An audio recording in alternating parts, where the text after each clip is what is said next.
2016, feito hoje pelo IBGE, revela que o Brasil vive a pior recessão da história. O PIB de 2016, feito hoje pelo IBGE, revela que o Brasil vive a pior recessão da história. O Produto Interno Bruto, que é a soma de bens e serviços produzidos pelo país num determinado período, caiu 3,6%. Esse é um péssimo resultado e que fica ainda mais grave por vir em seguida a queda de 3,8% de 2015. A repórter Renata Capucci, do Rio de Janeiro, mostra o significado desses números. É a pior recessão desde 1948, segundo o IBGE, quando começou a série histórica.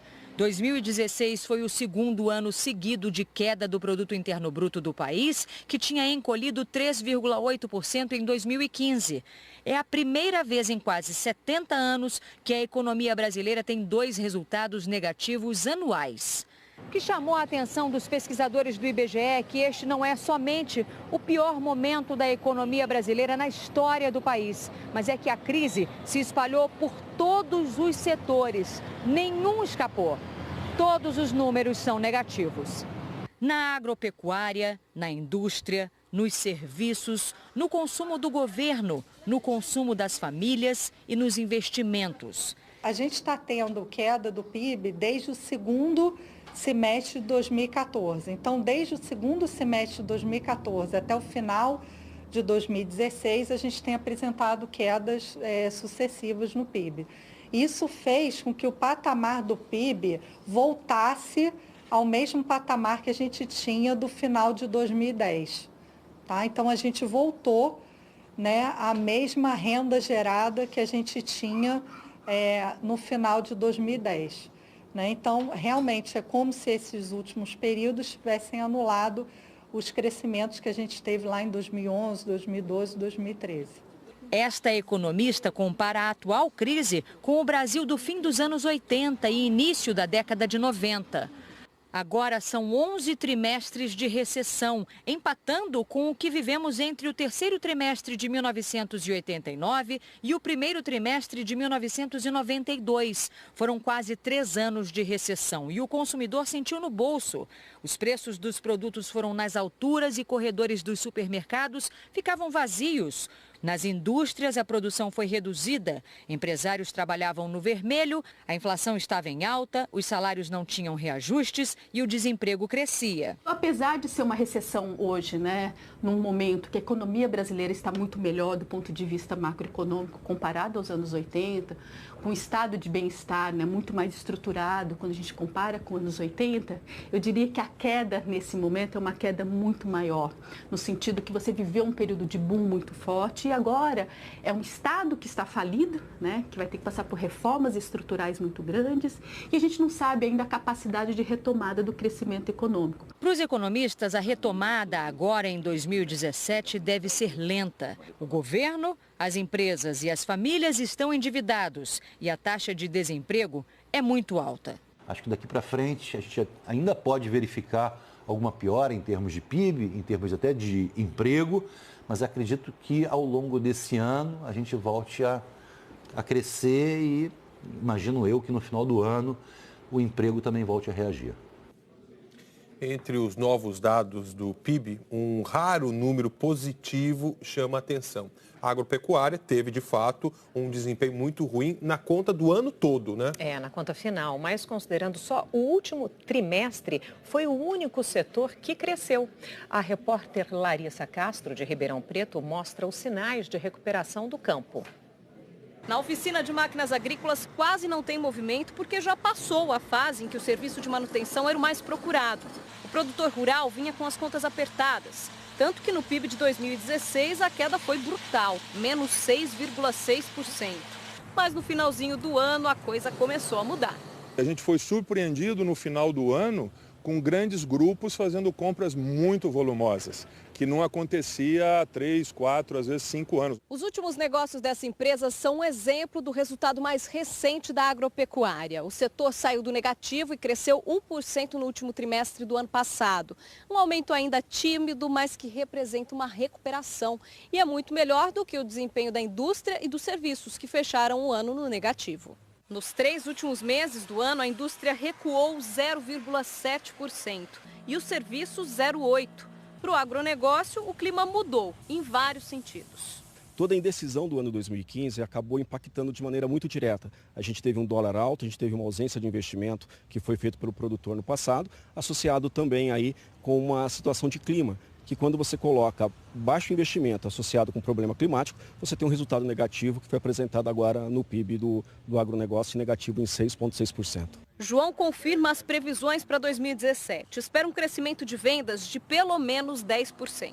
Fizemos já a programação de compra de equipamentos e máquinas para todo o ano. Nós estamos bastante otimistas. Essa é a mensagem que a gente tem recebido dos clientes e estamos fortemente interessados em aproveitar as oportunidades. Ao contrário do Brasil, algumas das economias mais relevantes do mundo tiveram um crescimento importante no ano passado. Os dados que vamos apresentar agora são de países com índices já consolidados. Os Estados Unidos, que tem a maior economia do mundo, cresceram 1,6% em 2016 na comparação com o ano anterior. Na Europa, o PIB do Reino Unido subiu 1,8% e o da Espanha teve um crescimento forte de 3,2% no ano passado. A China, a maior economia emergente mundial, cresceu 6,7%. E o México, que também é uma economia emergente e uma referência aqui na América Latina, teve um PIB de 2,3% no ano passado. A Organização para a Cooperação e Desenvolvimento Econômico divulgou hoje a projeção para o crescimento mundial deste ano, 3,3%. Para o ano que vem, a estimativa é um pouco melhor, 3,6%. O ministro da Fazenda, Henrique Meirelles, disse durante a manhã em Brasília que o país está num processo para sair da crise econômica e, pela primeira vez, admitiu que pode haver aumento de impostos. Ele participou da reunião do Conselho do Desenvolvimento Econômico. Quem acompanha e traz as informações para a gente ao vivo é a repórter Flávia Alvarenga. Flávia, tudo bem com você? Oi, Evaristo, boa tarde a todos, tudo bem? Agora há pouco, durante uma entrevista, o ministro da Fazenda, Henrique Meirelles, foi questionado se o governo trabalha com a possibilidade de aumentar impostos este ano. E o ministro respondeu dizendo que o objetivo do governo é cumprir a meta do resultado primário e que, se for preciso, para isso, aumentar impostos, sim, vai ter aumento este ano. E que também, se for preciso aumentar o contingenciamento, os gastos serão cortados. Durante essa reunião do Conselhão, o ministro da Fazenda, Henrique Meirelles, disse que a gente ainda está sentindo os efeitos de 2 anos de recessão, mas que a economia vai gradativamente melhorar esse desempenho. Henrique Meirelles falou sobre a queda do PIB e disse que isso é um resultado de políticas anteriores que levaram o Brasil a enfrentar a maior crise da história. O PIB que foi divulgado hoje, inclusive do 4º trimestre, se refere ao ano passado. Isso é o espelho retrovisor. Né? Quando o PIB cai muito, ele começa a crescer de uma base muito baixa, comparado com a média do ano anterior, média contra média, o crescimento fica pequeno. Mas se nós compararmos de onde ele partiu em dezembro e onde ele vai chegar em dezembro de 2017, é outra história. O ministro afirmou ainda que a queda no nível de endividamento das famílias e das empresas mostra que o Brasil está na saída da crise. E durante esses discursos de abertura do Conselhão, o presidente da República falou sobre a reforma tributária. Disse que até o fim de março vai editar uma medida provisória para simplificar as regras do PIS. Até o fim desse semestre, outra MP para as regras do COFINS e até o fim do ano para mudar as regras do ICMS. Isso é uma ideia, tudo para simplificar as regras desses impostos, preservando ao máximo a arrecadação. Evaristo e Sandra. Muito obrigado, Flávia, pelas suas informações.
people here